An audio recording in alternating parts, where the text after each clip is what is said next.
Good morning. Morning.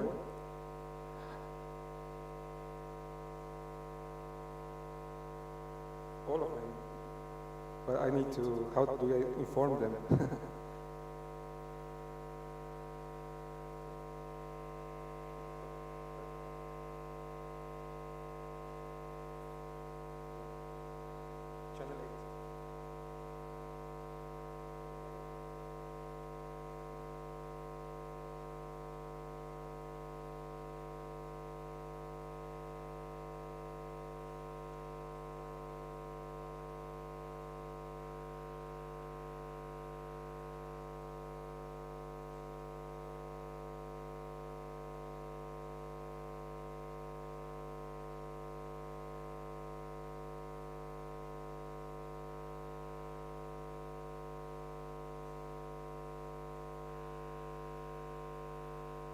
Let me give you a couple of minutes to get your headsets.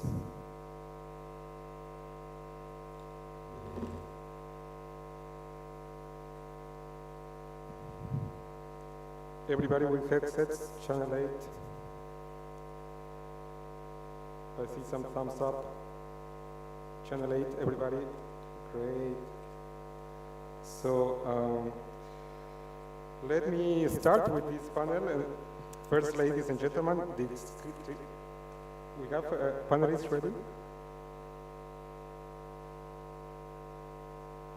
Hello? Hello? Is it working?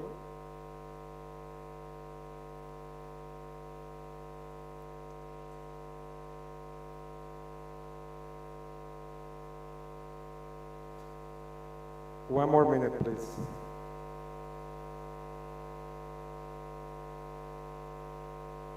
Yes, yes, let me.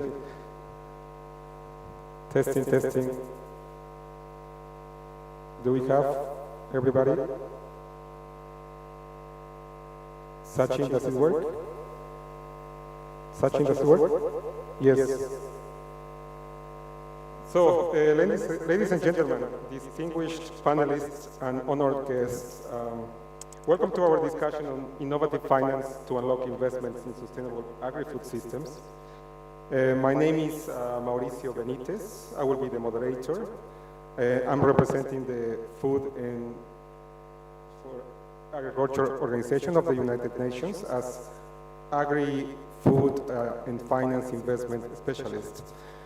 Prior to advisory, I worked for 15 years in investments as a fund manager in an impact asset manager in Switzerland, where I had the privilege to underwrite over 2 billion of loans to agriculture, particularly SMEs in worldwide.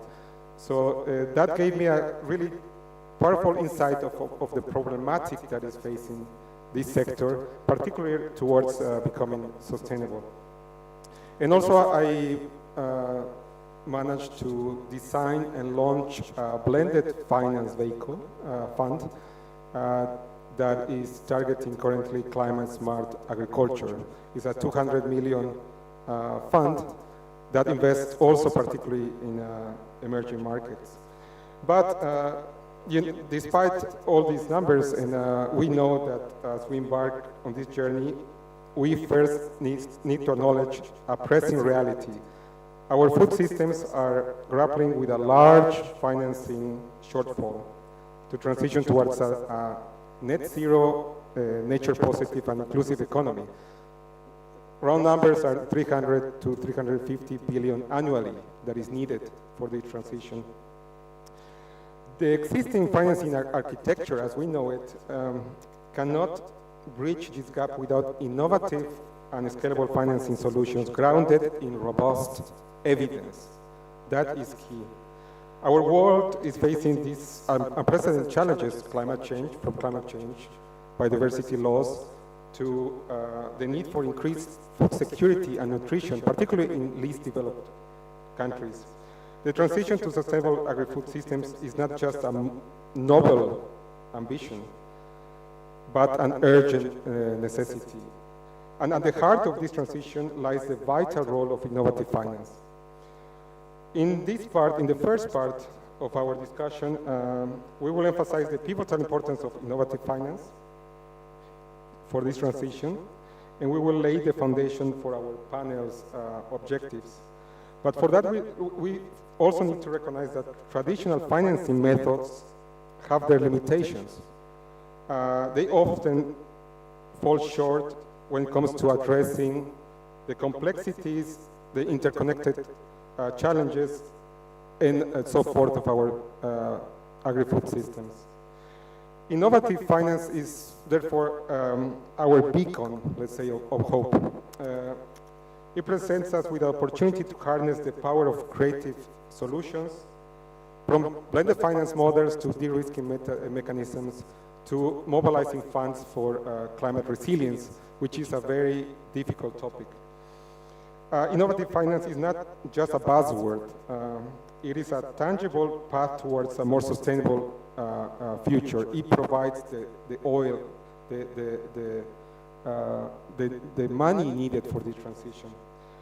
So today we're here to explore this path together, to discuss real-world examples of innovative finance mechanisms, and to dive into insights, particularly from our distinguished panelists and what they bring to the discussion. Let's keep in mind that our journey does not end here. Our aim, the aim of this discussion, is not only to provide speeches and discuss, but to inspire action and collaboration. We hope that by the end of this discussion, you will leave with a clear vision of how innovative finance can pave the way for a sustainable agri-food system. So now we turn to attention to our esteemed panelists, who bring a wealth of knowledge and experience in the realm of innovative finance. And their insights are for sure valuable, and they will provide, with their experience, food for thought, as we say. And so our first panelist, and we will go, we will start with Michael Detlefsen. He's the chief division of the Division of Innovative Finance and International Financial Institutions at UNIDO. UNIDO is the United Nations Industrial Development Organization, and he plays a pivotal role in shaping sustainable development initiatives across the globe. Today, Michael will share with us his insights and experiences in promoting innovative finance solutions in agri-food systems. Michael, please let us know more about yourself and the critical role of UNIDO and what UNIDO plays in sustainable development.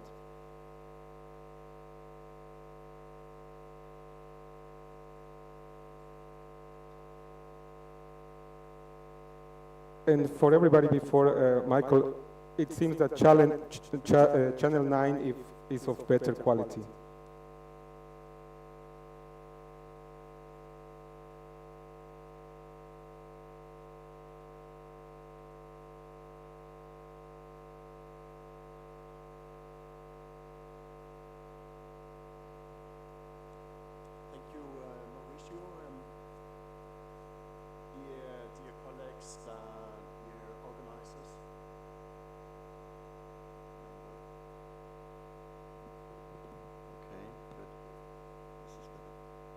Thank you, Mauricio, for these kind words of introduction. Good morning, dear delegates and colleagues here at the venue. I'm happy to introduce the United Nations Industrial Development Organization and myself to the participants. I am heading the Division of Innovative Finance and International Financial Institutions at UNIDO. First, a few words about UNIDO. UNIDO is the specialized agency focusing on industry at large. We are, in a way, focusing on SDG 9, on innovation, infrastructure, and industry. And we have as one large program, of course, all elements and components related to agribusiness and food agri-food systems in our program of activities. We are in many ways a project-driven organization, operating at any point in time between 600 and 900 technical cooperation projects around the globe. We have 172 member states, and we are based in Vienna, Austria. I am heading the new division of Innovative Finance and International Financial Institutions because, a bit closer, good. Because there is a dire need to complement our traditional way of implementing technical cooperation projects with new innovative sources of finance. In the past, UNIDO has basically operated on the basis of grant proceeds that were provided by traditional donors, and we are now reaching out to impact investors, philanthropic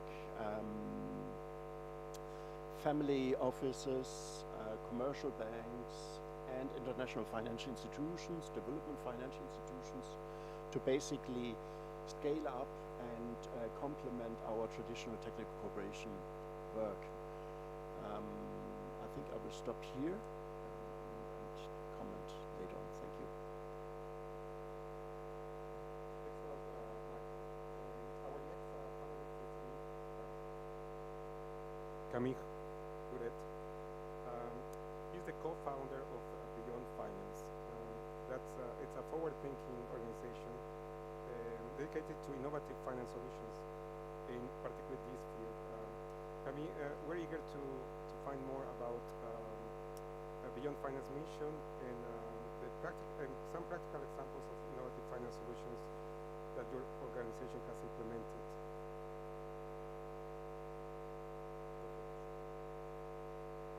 And again, I'm being informed that we should switch to channel 8, please.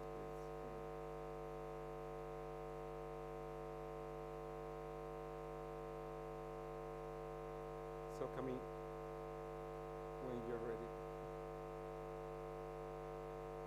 So can you hear me properly? Okay, it's working. So nice to meet you all. I'm very glad to be here. And thanks for the invitation, Mauricio. You cannot hear? I'm not sure what can be done about it. It's good? Okay, thank you. So my name is Camille Huret, and I'm very glad. I'm going to put that off because it's a bit complicated to hear oneself in the headset. So I've been involved in investing in emerging markets for all my career. First as a traditional investment banking for a large French bank, and then I very quickly transitioned to impact finance with one of the leaders of impact investing. That now manages around $5 billion in the sectors of financial inclusion, sustainable agriculture, climate finance, and recently access to water. Since 2020, I joined Beyond Finance as the strategic advisor for the design of a Genderlands and Climate Resilience Fund, a private debt facility that is aiming to reach $80 million of investments. We created this with the following main features, actually. The first features is that it's 2X Challenge aligned. What is 2X Challenge? It's an initiative that is led by some development finance institutions to actually proactively target women in investments as entrepreneurs and as consumers. So our project is 2X aligned in the way that we are proactively financing companies that make products and services that disproportionately benefit women in rural and peri-urban areas, in Asia Pacific mostly, and with a pocket for sub-Saharan Africa. It's a climate resilience vehicle in the way that we are targeting sectors that we identified benefit disproportionately to women climate resilience. Those sectors being financial inclusion, access to water, sustainable agriculture, and access to clean energy. In this vehicle, we want to implement innovative mechanism that exist in capital markets, but not very much in private debt vehicle. Those are the sustainable linked loan. So we want to work with the companies that we will accompany to set some targets so that they proactively target women as consumers and address their specific needs and constraints as women in rural areas in those geographies.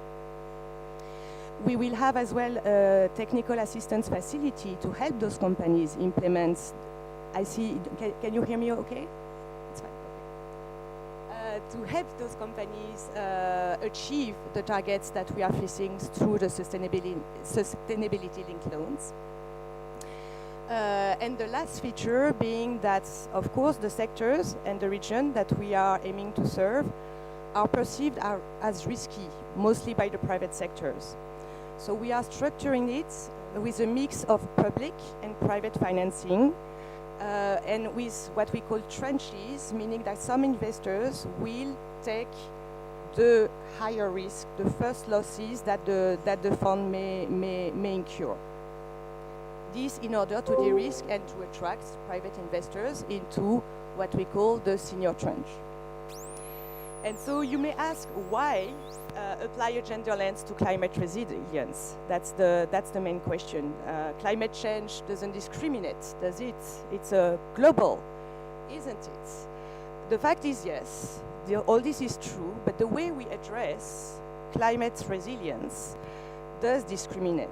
It's hard to reach out to the most vulnerable communities, and it's even harder to reach out to women. Women are incredibly involved in food production at all levels of the value chain, but more and more as farmers. They are very much involved in the subsistence farming at family level and community level, and more even at the global level. But depending, like the circumstances change from geographies to geographies, so there is no one solution fits all. But the circumstances are very often the following. They don't own the land title. They have lesser access to credit.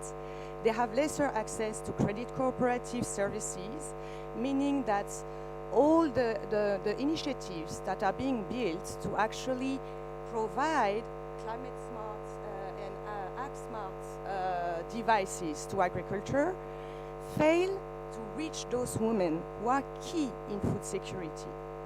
So what we want to achieve actually, and in the sustainability linked loans KPIs that we will implement, we want to achieve that women are integrated in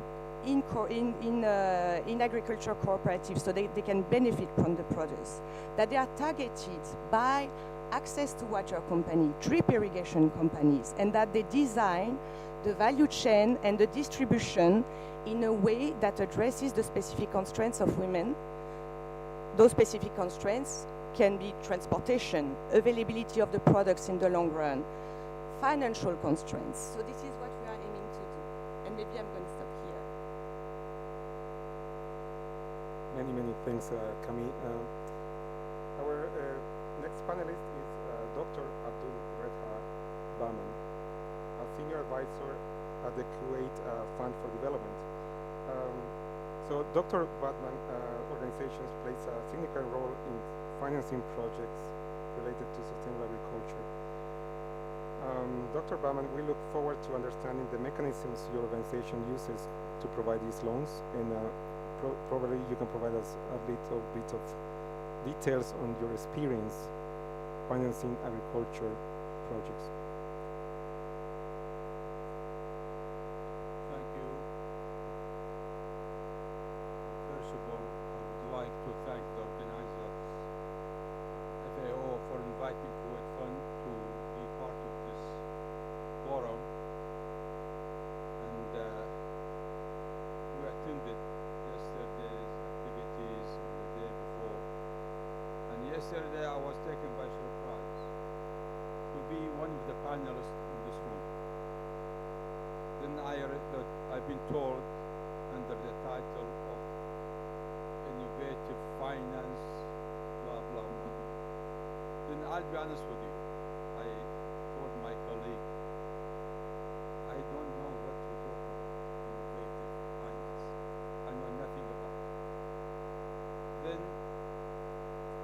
decided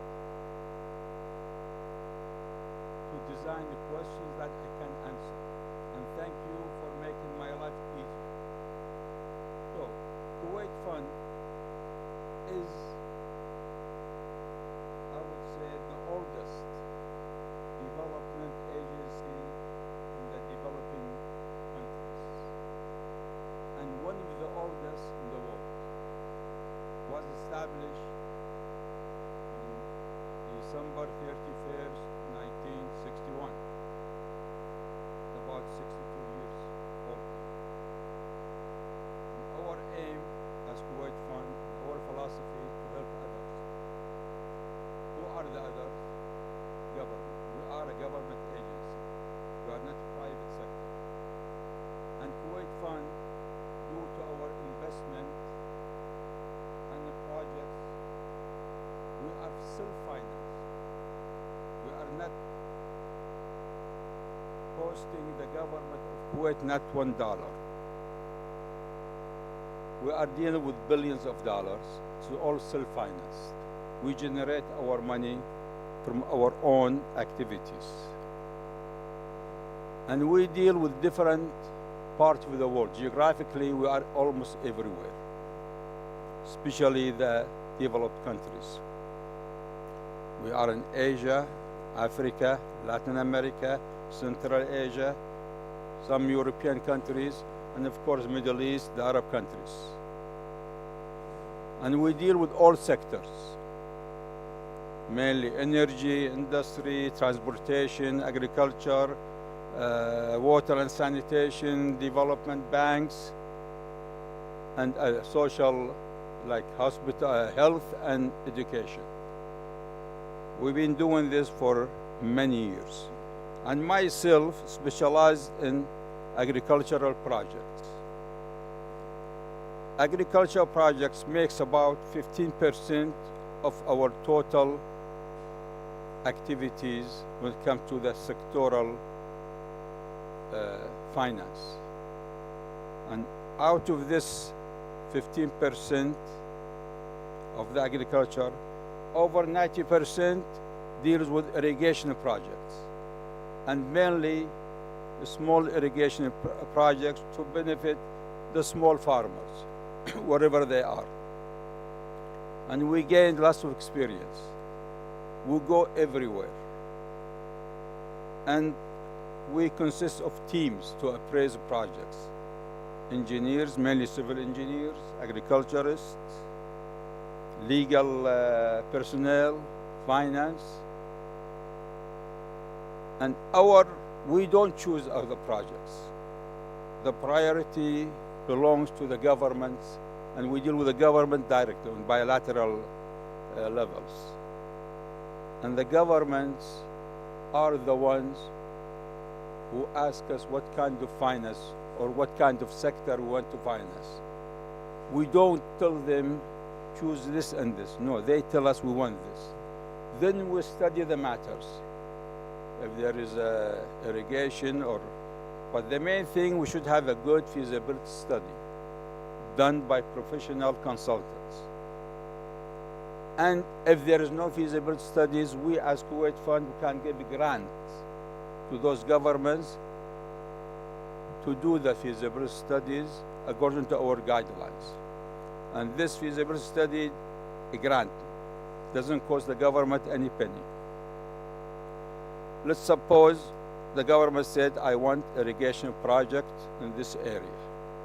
Okay, we establish a team, we go there, we appraise, we come back, we write our report, we go to the fields. And one of the main focus we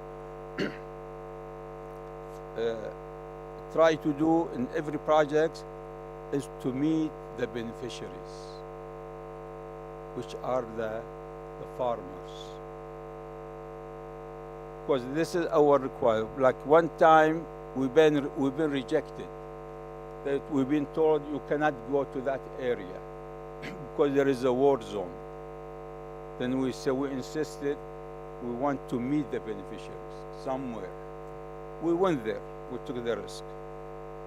I'm glad as a Kuwait Fund to go to visit. It is important to visit the areas, to meet the real people.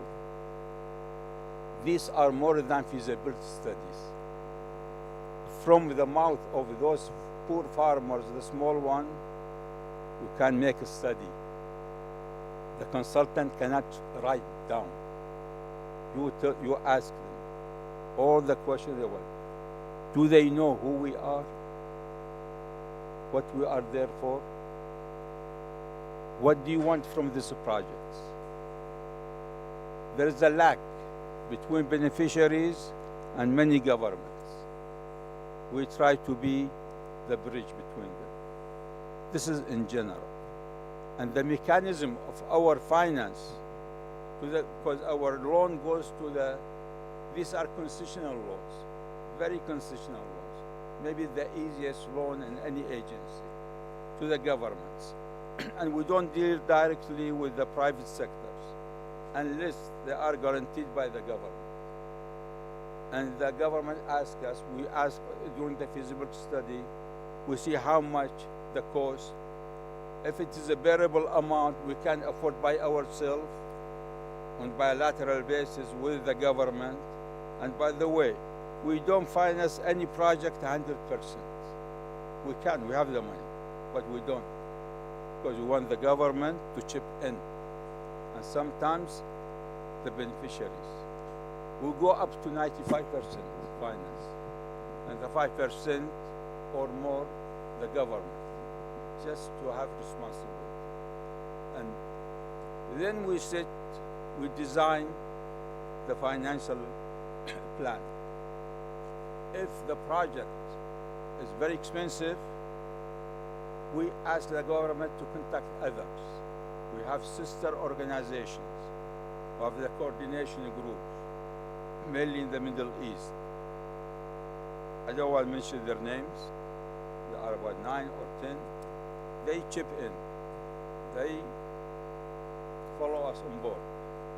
Then we design financial plan to finish that project in very short time. This is in general.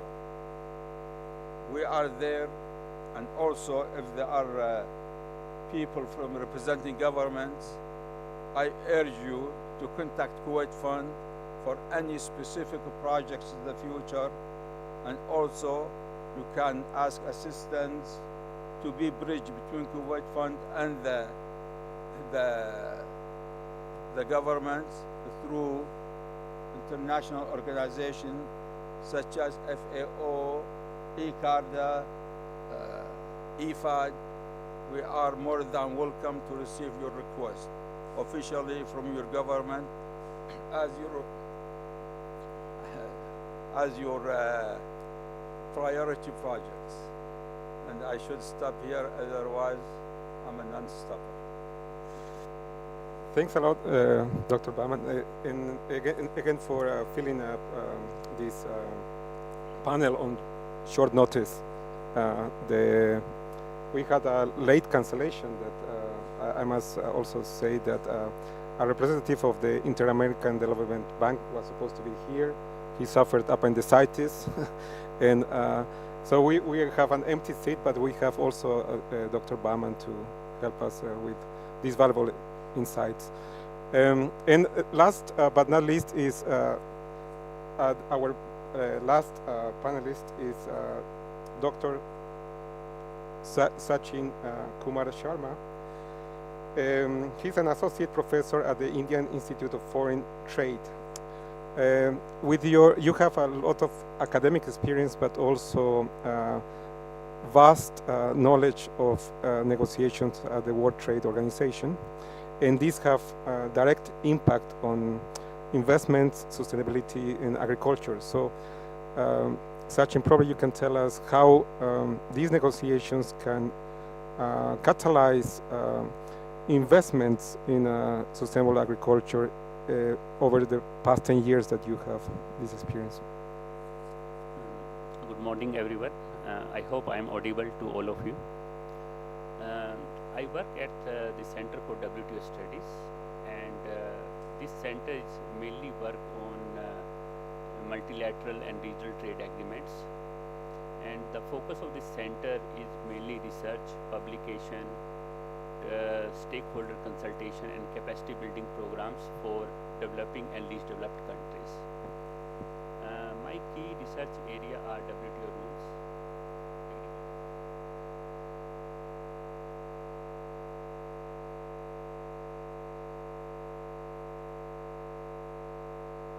is it audible? Okay.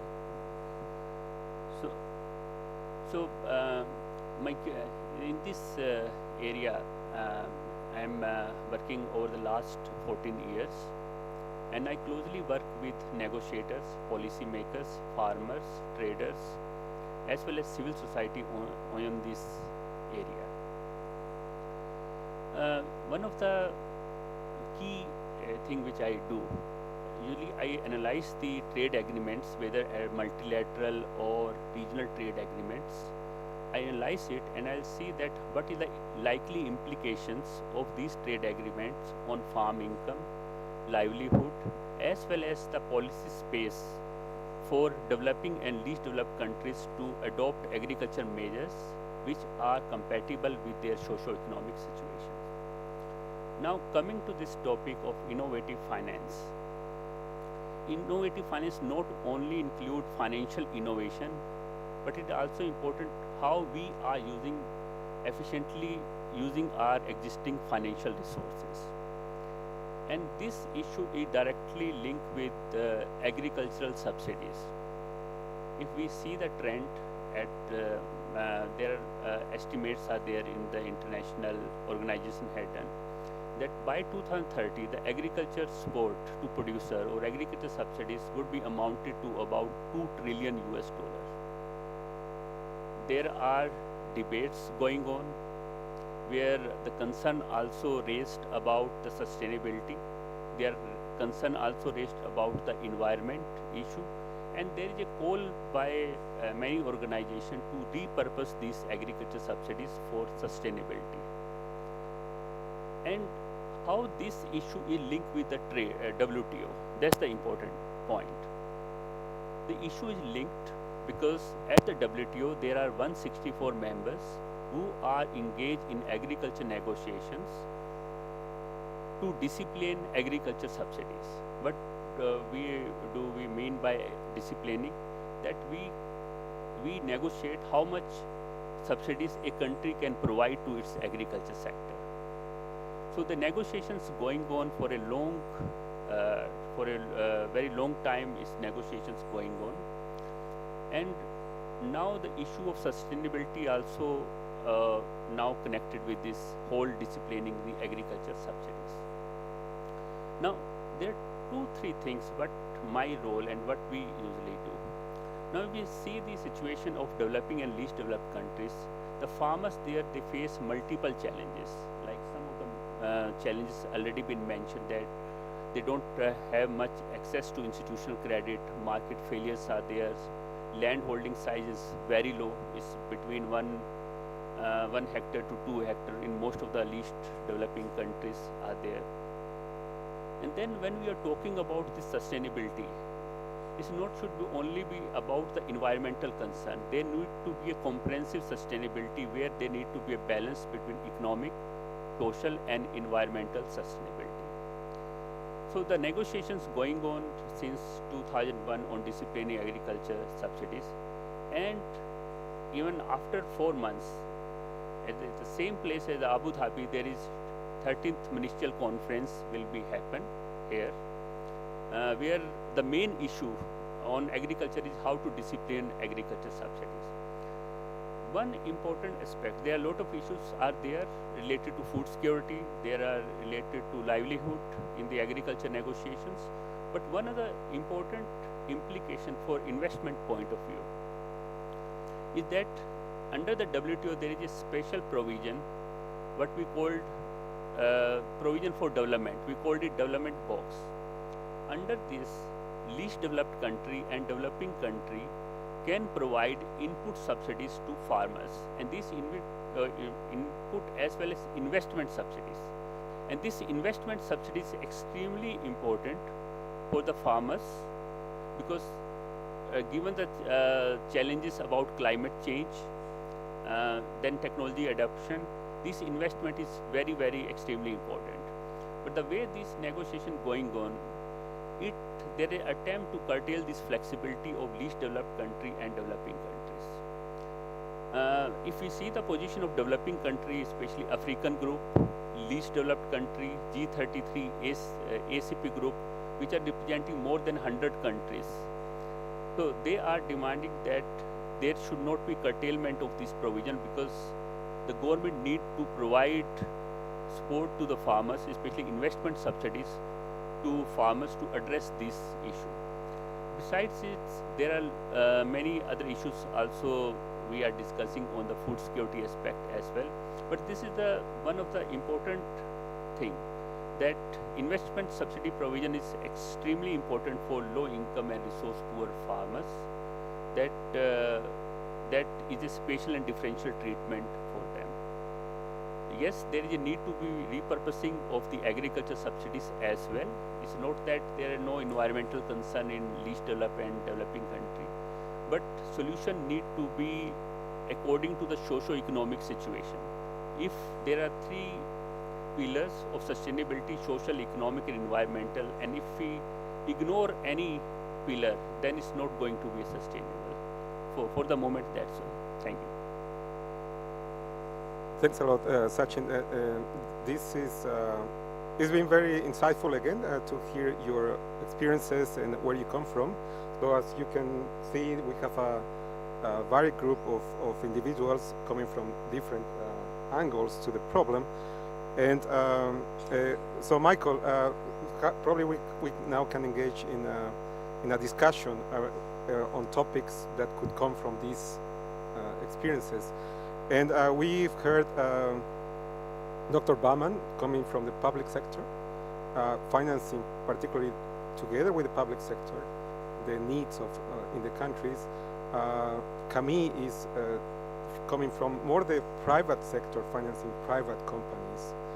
And Sachin is really engaging with everybody to actually implement rules of engagement. So you've been driving innovative finance at UNIDO for quite some time. How do you think the role of public-private organization, public-private partnership could influence innovative finance and this particular role in promoting sustainable agriculture? Michael. Thank you, Mauricio, for the question. I think listening to my colleagues here on the panel, there's been a lot of talk about sustainable supply chains and policy requirements to ensure that the agri-food sector is transformed properly over the next years to come. I would like to state, sorry, I'll take this off because I hear my own voice. I would like to state that we have, for about 2 years, a new leadership. We are, as an organization, headed by Dr. Gerd Müller, who is the former Minister of Development from Germany.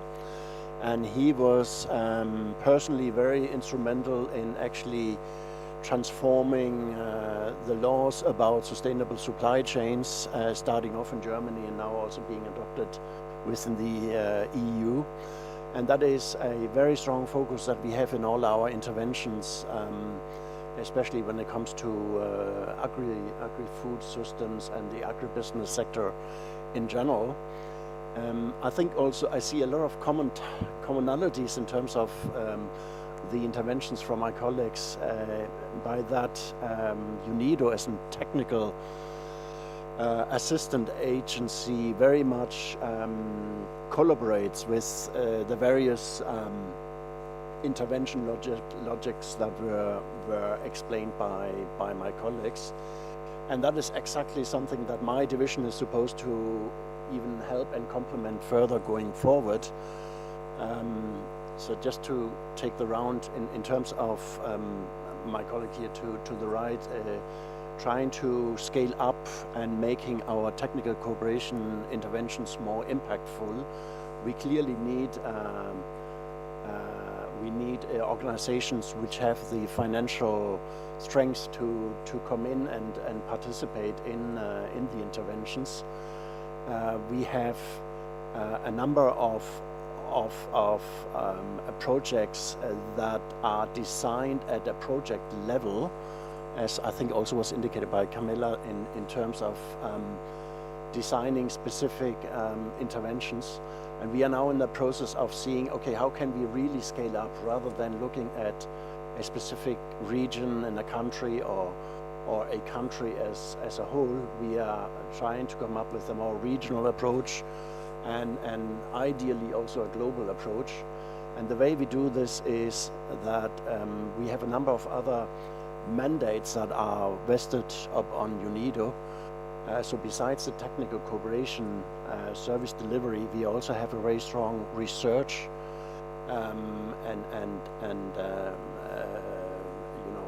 intelligence kind of mandate.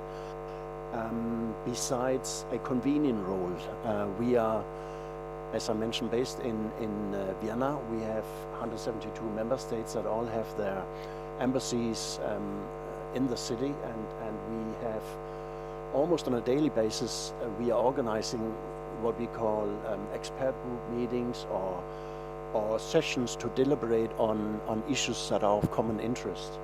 Just to give you a few examples, we have successfully just concluded a climate change strategy. We are working on a blue economy strategy. We are working on various agribusiness related strategies and interventions. And this is done in collaboration with our 172 member states, meaning that it paves a good foundation to actually then in the next step go out and develop and design larger, more impactful technical cooperation interventions. And since UNIDO has not the funding, the financial strength itself, we are basically a bit like a midwife. We are reaching out to the ones that have the deep pockets, European Union or institutions from this part of the world, or conventional funding partners like the Global Environment Facility, Green Climate Fund, and so on. We are significantly building on this to also reach out to new partners in order to make sure, in order to be able to develop more large and more impactful interventions. And of course, and in that context, the notion of public-private partnerships is key, because it requires, for sure, the buy-in from the governments, perhaps also the beneficiaries who would be directly affected, but it also requires a partnership with the other DFIs, IFIs, private sector organizations, research organizations, to make this as holistic and impactful as possible. I just wanted to mention my last intervention. One pilot project that we are doing at the moment with the Green Climate Fund, which is a climate setup coming out of the UNFCCC mandates and is focusing very much on climate change and adaptation. We are developing together with the GCF a project for addressing climate mitigation and adaptation aspects in selected agri-processing companies in Southern Africa. And we do this as a complementary intervention. There is a technical assistance arm where we are the leading agency, and there is an impact investment component which is led by an impact investor. Both organizations are accredited to the Green Climate Fund, and thus this makes it a new venture, because we are trying to blend public sector funds with funding from impact investors. And I think this is the road to go. Both executive heads of both organizations are closely following the development of this pilot project with a view that we can scale it up going forward. I will stop here. Thank you. Wonderful. Thanks a lot, Michael, for linking all these different aspects and getting us to a real-life project. And Dr. Baumann, following that discussion on climate change and how this is affecting agriculture, you have been doing for quite some time feasibility studies for agricultural projects. And normally, I imagine in primary agriculture, and that they're affected by climate that is changing, is being more volatile. I remember because doing this and the feasibility studies were really projecting what was in the past to the future with certain variability and doing some sensitivity analysis. Let's say if this project were not to cope under these scenarios that they were based on the past, then we might have a risk. What is your response as a project? Now it's very difficult to see at the past and project the future because there's more variability. How are you dealing that at the fund? How are you now conducting the feasibility studies, knowing that climate change is, well, climate is more variable now? Thank you.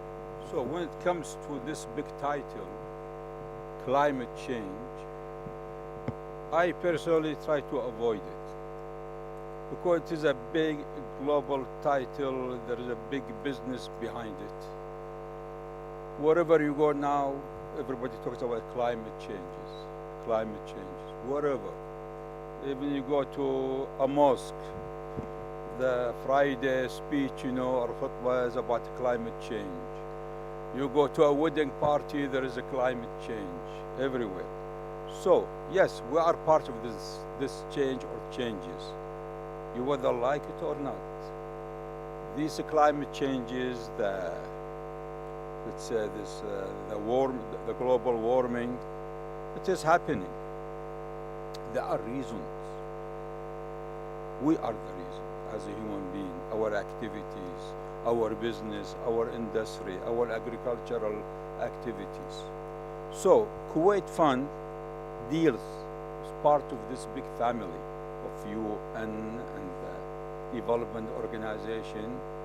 We are trying to catch up and update ourselves with this concept, climate change. So when it comes to feasibility studies, as I said, we are dealing with professional consultancy firms. And one of the main TOR for any study, any project, being water or agriculture, we ask the consultant, with the help of the governments, the technical people from the other side, who put the right TOR, the consultant should not tackle, nobody can tackle the climate change. To avail a chapter regarding that project, the location of the project, and how it is affected in the future. Forget the past. In the future, let's say building a dam. This is part of our activities, mainly in Africa. Let's say River Niger. It's a long river. There are some dams there, because there is a water right between countries. Okay, we build a dam. There was a village, small village, has to be wiped out of the map. It is a must. The government convinced those people. Those people are human beings. They live there for hundreds of years. So they don't want to leave, but the land belongs to the government. They encouraged them. They gave them whatever subsidies. They moved. Now, at this time, we are building the dam. But before that, the feasibility study said it will be like this and this and this, and all the negative and the mitigation measures. This is one example. Then you have other irrigation projects. Others, suppose you are building an airport. Because we don't have the answers. As Kuwait Fund or as a specialist, it is the job of the professional consultancy who hire environmentalists or environmental scientists or whatever to give us the projection of the future. Might be wrong, might be right, but it is a must to to specify what kind of projects, what kind of climatical problems we are facing, what are, and the main thing, the mitigation measures. This is in general in our feasibility studies. But it is all a prediction. It might be all wrong. Thank you. Thanks a lot, Dr. Bauman. You're a specialist on this, so your experience is valuable for everybody to really see a bit of how it works on organizations like yours, feasibility studies, which are the pillar of any project. Camille, you are now designing and launching an innovative fund that is blended finance, and you have described that it de-risks the loans. You even said that it's also innovative on how you link sustainability to the outcomes, so you align the incentives of the projects. But all this is coming just before our lunch break, so probably you could dwell more on those aspects, explain it better, and say how do you mean by de-risking in particular when it comes to agricultural value chains with smallholders in mind, that they are the riskiest to finance unless they are aggregated in very formal enterprises. But that would be interesting to know from you. Sure. Can you hear me?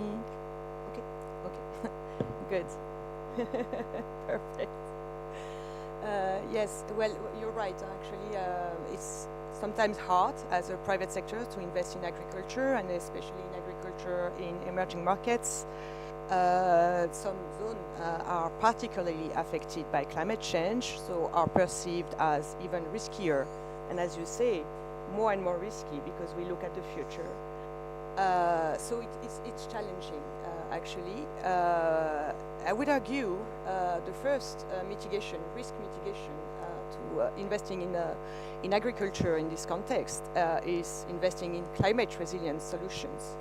That's really the first layer of risk mitigation. So that's what we are aiming to do, actually. So to identify what are the specific needs in specific regions, and then to help make the solutions accessible to the vulnerable populations, and especially women farmers in our case. But like other funds wouldn't, and that's very good. There is a lot of work for everyone here. So. The second, because we really want to make sure that investors feel safe, and we want to create a track record. We want to demonstrate that it's feasible, and so that's why we induce what we call blended finance, which is public and private partnership. The idea is to make development agencies, national development agencies, work together with the private sector. And most of the time, those development agencies have the role of de-risking the facility. What does it mean is that they will, would losses occur in the fund, they would be the first to absorb those losses. And then the further losses would affect the senior tranches. What we are trying to demonstrate is that not only the senior tranches won't be affected by losses, but we want to preserve as well the junior. And for this to preserve the junior trench and to demonstrate that it's not that risky to invest in this sector, there are other tools that you can implement, and the tools is in the way you deploy your fund. So we at Beyond Finance, and from our expertise that we gained through 13 years in investing in those sectors in emerging markets, we have two key words: diversification, granularity. You don't want to put all your eggs in the same baskets. So we diversify the sectors. So that's why sustainable agriculture represents a portion of of the sectors we will invest in. Because in sectors and in countries and region as well. So no more than 15% of exposure per country. Per commodities as well, we need to have diversification. So that's one aspect, the diversification and the granularity. If you take a hit, whatever, be it a political hit, be it a war, be it a natural disaster, be it climate change, etc., you want to diversify your exposure. That's one aspect. And then in the structuring of how you structure the loans to every individual company you invest in. So there is not that many options actually. Usually you will take what we call pledges, mostly on fixed assets. What happens is that most of the companies we want to invest in don't own those fixed assets, or are very few. And what do you do with fixed assets? You're a responsible investor. Like, will you seize those assets at the first occasion? No. You don't want to disrupt. You want to give time to people to adapt. So what we are aiming to do is to take alternative collateral. And one instance of this alternative collateral is that some of the companies that we want to invest in are actually already emitting carbon certificates on the voluntary market. And we want to consider those carbon certificates as actually a side product of what the companies do. They produce climate smart access to water system. That's the main activity. Second activity, they produce actually carbon certificates, and those carbon certificates are receivables that we can take as a collateral for the loan. So we are trying to be efficient and innovative in the kind of collateral that we take from those companies. Brilliant. That's an interesting aspect of innovative finance. It's that you de-risk on your fund, so how you enable other investors to, or investors in general, to take this risk, but also on the asset side, right? That you allow the companies to continue producing, taking these risks, but also not jeopardize your fund if there was a default. And on that vein, Sachin, you were discussing, or one of the topics was that you mentioned, it was repurposing these subsidies that is out there now in the negotiations. That's one aspect that caught my attention, because it's a large fund, potential funding for climate resilience, and is, as you say, in the discussion. But what other aspects would you highlight from World Trade Organization negotiations that are, I mean, 1, 2, 3 key challenges and opportunities for least developed countries to tap into these opportunities for investments in sustainable agriculture? Thank you. Okay, let's start with one simple fact, that who are the largest investor in agriculture? The largest investor in agriculture are the farmers. And who are the farmers in least developing and developing country? They are the low income or resource poor farmers.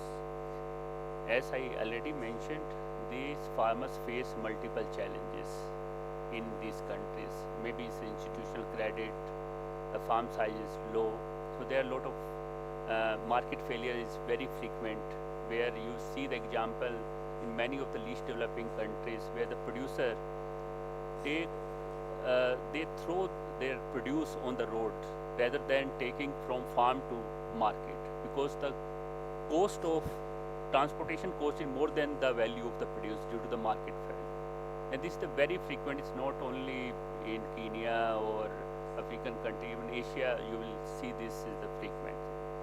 Now, one important aspect in this whole negotiation is about the competition. Maybe in the business, we always agree that survival of the fittest. That if you are fit, you will survive. But when I see this negotiation, when I see this agriculture trade, it's the survival of the fattest. You have more money, you will survive it. And this is the competition of unfair competition, what we are looking in the international trade. Now, even if I go further, even this Addis Ababa Action Agenda on financing for development, they also mention about Doha Development Agenda.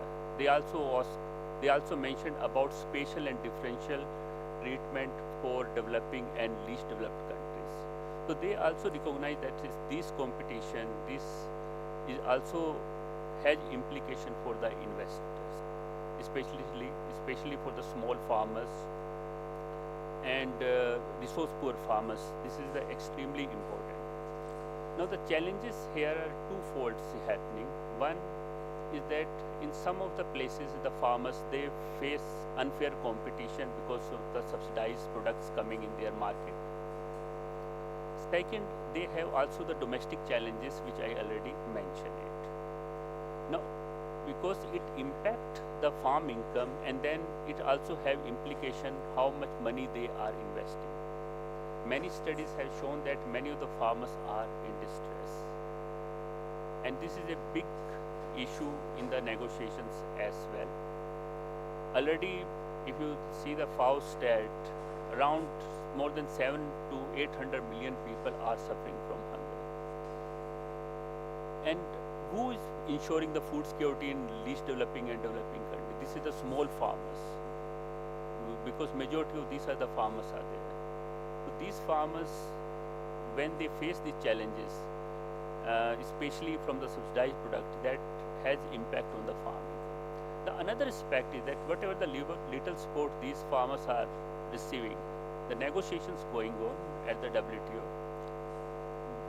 when I projected this whole negotiation till 2030, when I did the projection, then I found that it would be very difficult for least developing country and developing country to help their farmers in time of the crisis.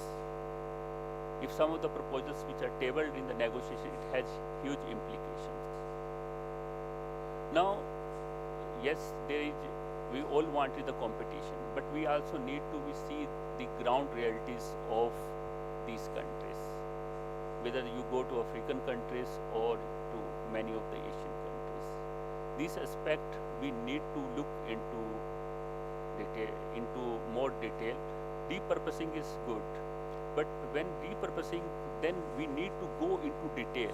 But when we are talking about the repurposing at the ground level, then maybe one size not fitted to all. There are socio-economic challenges. There may be one thing is very suitable to Kenya, maybe not to the other country. So this need to be looked into it, and that's why the ACP group, least developed countries, G33, African groups, they have made multiple objectives to have a special and differential treatment in this negotiation, so that they can also go for the sustainable agriculture. And this repurposing, even many countries within domestically, they are also taking a lot of action to repurposing agriculture subsidies. But in the crisis situation, things go haywire. You have multiple examples are there. But there need to be a policy space for them, because it will ensure food security, it will make sustainability in a comprehensive manner, not only environmental but also social and economic as well. These are some of the issues which we are going to discuss in next ministerial meeting in Abu Dhabi as well. Thank you. Thanks a lot, Sachin. And I think we have time for one more question to all, and this is probably coming as well from the discussion is, according to the climate policy initiative, there's a lot of growing climate finance commitments, pledges, and actually money available. But only 2% goes to sustainable agriculture, particularly climate resilience. And this discussion aims to inspire, to promote interventions, collaborations in financing sustainable agriculture. So, in your opinion, how can we advise, or how can we incentivize organizations like global organizations like UNIDO, development organizations like the fund, the financial institutions, private institutions? We know it's risky, we know it's challenging, but we know it's needed. How can we inspire them to do more in sustainable agriculture with innovative finance? So this is open to any one of you. One, again, is allocate more to this, because it seems that there is money, it is growing, but it's only 2% growing to this. How can we allocate more based on your experience? It could be really just food for thought, not the specific examples, but how can we inspire people to do it? Yeah, Dr. Obama. Okay, thank you. Usually I don't start, especially if there is a lady, usually I say ladies first, And, so when it comes to the agricultural improvement and production, I do believe personally, from my field, my experience, I was a scientist, applied researcher. Then for the last 20 years, I've been a financier of agricultural projects. Right now, Kuwait Fund, for the last 10 years, we've been financing R&D activities, research, specific research, through different entities. For example, ICARDA. We are so happy with ICARDA's activities with us for the Gulf area and the Arab countries. For FAO in some projects for research, with AOA, Arab Organization for Agricultural Development. We are having some specific projects, scientific projects. These are all on a grant basis. The purpose is to improve the yield, for example, improve the production, improving the seed, which has to do with the climate changes, tolerant, salt and heat tolerance. If we emphasize on the research, we finance research, this is not the final solution, one of the solutions for the future. Especially this morning I was sitting with this gentleman from Singapore, I believe. He showed me excellent scientific projects related to rice and other crops. Excellent. This is the application of technology. And my last sentence, I'll be responsible of what I'm going to say. I represent myself in this sentence, and don't quote anywhere. According to my reading, what I see, traveling to different parts of the world. And in this meeting since yesterday or the day before yesterday, and you all hear these terms: zero hunger, elimination of poverty, eradication of diseases. They want more trillions of dollars to solve those problems or to reach to those goals. I guarantee you will never reach. We will never reach to those goals. These are dreams. There's only one solution, the way I see it. If you all agree, let's start from 1st of January 2025 till the end of 2035. 10 years. Let's stop financing wars. Let's just stop waging wars against each other. Just imagine if you do some calculations, how many zillions or trillions of dollars spent on wars. Companies, government, traders, world traders, war, what do you call them, forgot the name. Let's start, only 10 years. Let's have a resolution. Stop war. War is everywhere now. War in the east, war in the west, war up north, war down south. This statement was a song by Bob Marley 45 years ago. Nobody listened to him. Look where we are now. Look how much money we are spending beside lives and constructions. If you stop war for 10 years, let's save 50% only for that amount, for those trillions. You might reach to the zero hunger and elimination and eradication. 50% of that amount. And the other 50, give it bribes to the policymakers. And thank you.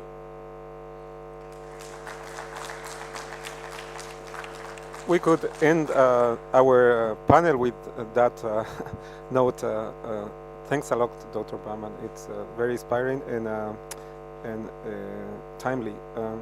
Michael, you wanted to add on this.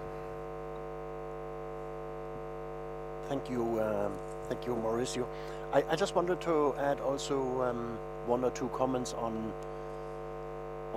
what you formulated as a challenge. I think indeed there is a quite a transformational change happening as we speak.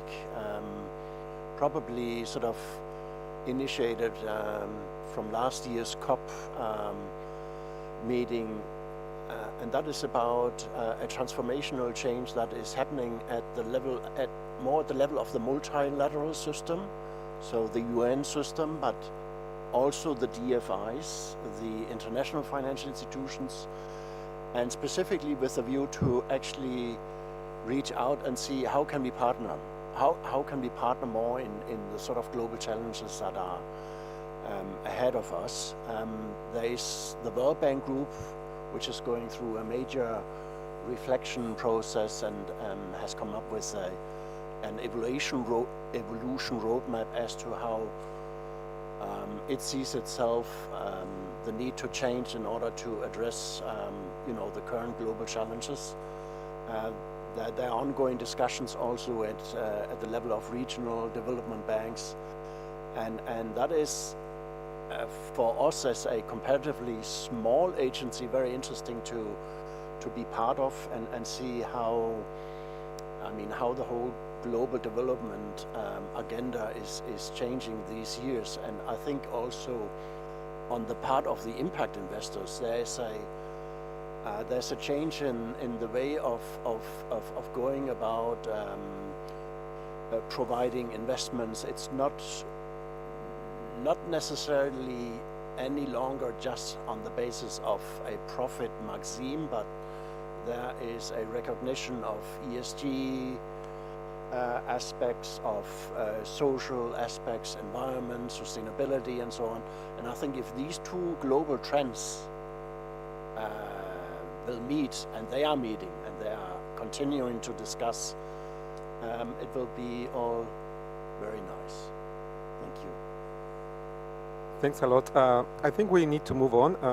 I come from Switzerland, and I believe we are 10 minutes to the time. So we still need to give the audience a chance to ask questions and debate with us.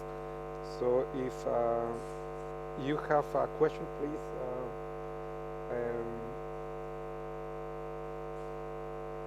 To anyone, I think. Do we have microphones? Yeah.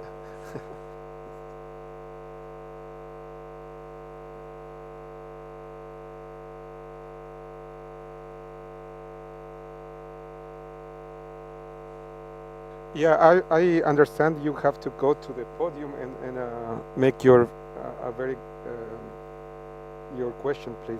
That's the hint that I'm taking.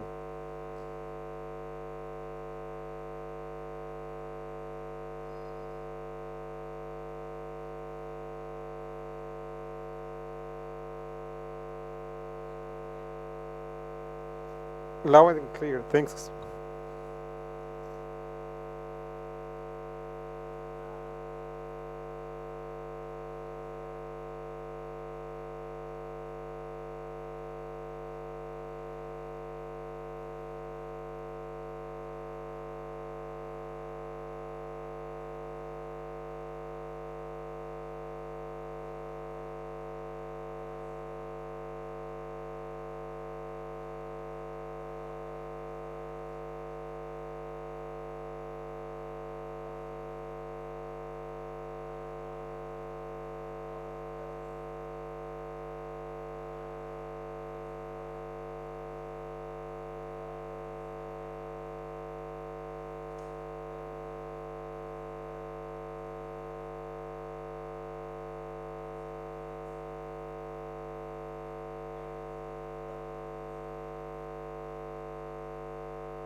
Well, thanks a lot for the question, and you are right. I'm not saying we have the solution. We are trying to find ways to do our best because actually we strongly believe that food security is much about like local production and what will be sold in local markets. And what is produced locally is mostly produced by those women, smallholder farmers on small plots. And that's exactly our purpose, actually, to make that they are integrated in a larger organization so that they get access to some solutions. It won't solve everything, but some solutions. So if you integrate those women in, let's say, coffee cooperatives, those women may not be, their main production may not be coffee. But still, if the cooperatives implement a program that includes food transformation, conservation, and even transportation to local markets and small cities. This is something that cooperatives can have a key role to play. And so that's why we want the cooperatives to make a conscious effort to reach out to those women smallholder farmers. Then as well, the foreign exchange risk is crucial, and there is not one solution fit all, definitely. And talking about the not one solution fit all, one of the key aspects of what we want to achieve, the first step, the first KPI will be reach out. Reach out to your women consumers. Reach out to your women farmers and ask them, what do they need? What is their specific challenge and what do they need? We don't want we have the solution and we bring it to you. We want to understand a bottom-up approach. Tell us what you need. And then incrementally, the intermediary company will pilot some projects to address those needs. So yes, the difficulty of this, I agree, is there is no one solution fit all. We are talking about very local context and specific context, but let's all try to do our best and be a drop in the solution. Thanks, Camille. I saw another hand raised.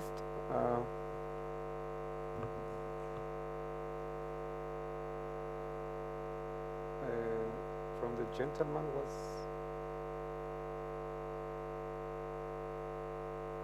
probably was answered by Camille already, so that's good.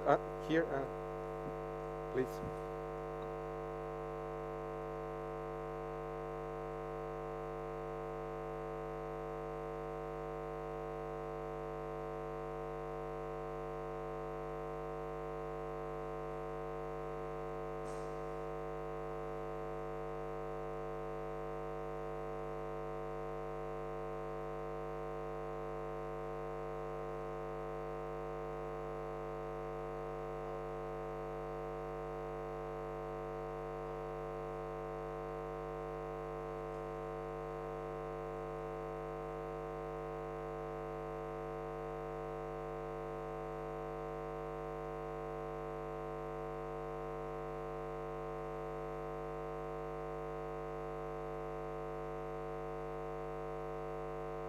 Yeah, there's a growing crypto market, 1 trillion and growing. It's a bit volatile, I must say, but it's growing for sure, and it could be used to finance sustainable agriculture, but also de-risk probably some initiatives. So the question is, how are you planning to use these assets for investing in sustainable agriculture in the next 10 years?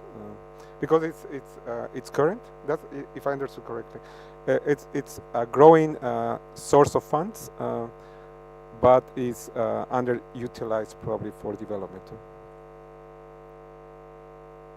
Michael, please.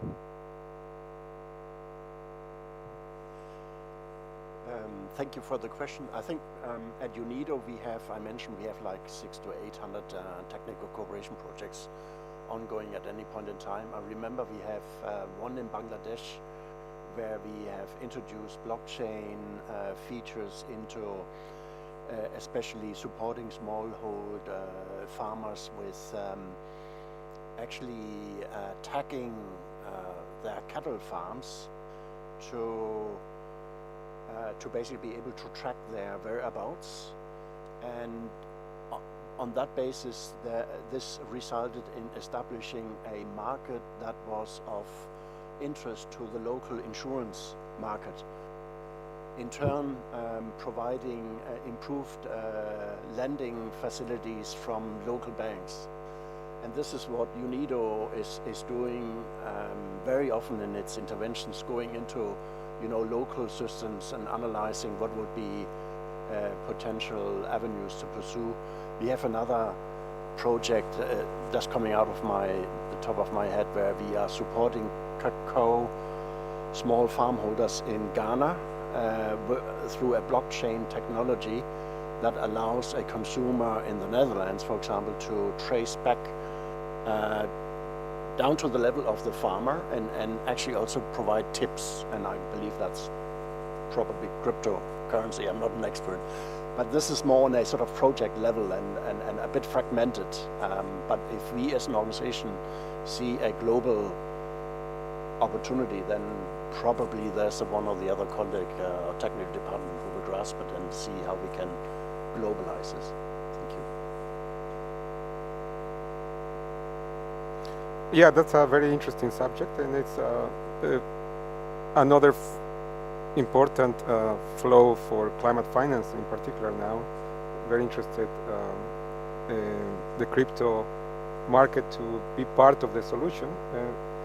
Problem again is probably the exchange is, that becomes a bit more stable to be able to really see with which exchange you could engage, and until it's probably, I don't know if you agree, next 2 or 3 years when things stabilize and you have more regulation, might be easier to invite them to the table.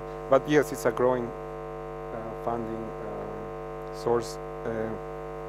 And I think we could have question time for one more question, if there is. If not, allow me to conclude the panel and thank our panelists for their contribution, the lively discussion, for their flexibility, our guests for sharing with us this time. Hopefully this will allow you to take home some of the urgency in financing sustainable food systems, because again it's a sector that is contributing largely to climate change. 80% of biodiversity loss. And yet is still very inefficient. 40% has been wasted. So you know these numbers. The urgency to invest in this is crucial. So I hope discussions like this can plant a seed that you can take and work with your organizations. So thanks a lot, and thank you, and please enjoy your lunch.